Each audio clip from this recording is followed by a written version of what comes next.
amikor a hold a legfényesebben világít, és a hegyek felől tiszta szellő száll alá a völgybe. Gyere el a legsűrűbb erdő szélére, ott várok rád. Pontosan érkezzél, mert időm ki van szabva.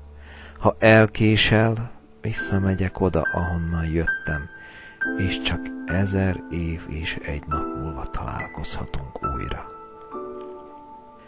Valaha ember voltam én is, akiről álmodoztál. Erővel, szerelemmel, vadakarattal, kitartással. Soha fel nem adva az álmaidat.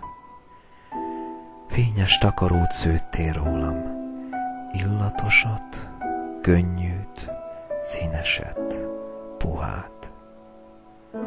S az álomtakaró csak nőtt és nőtt, s egyszer csak elért engem is, és beborított fényével, melegével, végtelenségével.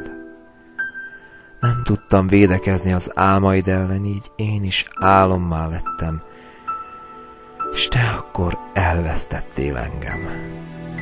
Szemed mohón itta hullámzó fényemet, de kezed a levegőt markolta, amikor felém nyújtottad. Akkor már messze jártam, messze a földtől, az emberektől, tőled. Álomország lett a hazám, sok más mindenkivel együtt, akiket az emberek végtelen vágyai repítettek ide. Itt béke van, állandóság, várakozás és néha visszatérés az emberek közé, röpke percekre. Hát, ha eljön az, aki ideűzött és visszavisz magához, hát, ha ismét ember lehetek, minden álomlakó megpróbálja, én is. 1000 év és 1 naponta kinyílik a kapu, s mi hús szerte szállunk, dobogó szívvel, soha nem szűnő reménnyel. Én hozzád, mások, akikhez tartoztak.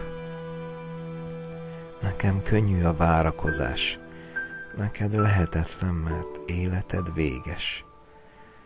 Ezért pontos légy, ha a fák árnyéka rám vetül, fényem kialszik, s te senkit nem találsz ott. Könnyen megismersz, mert már ismertél korábban is. Könnyen rám találsz, mert fény vagyok, messze világítok.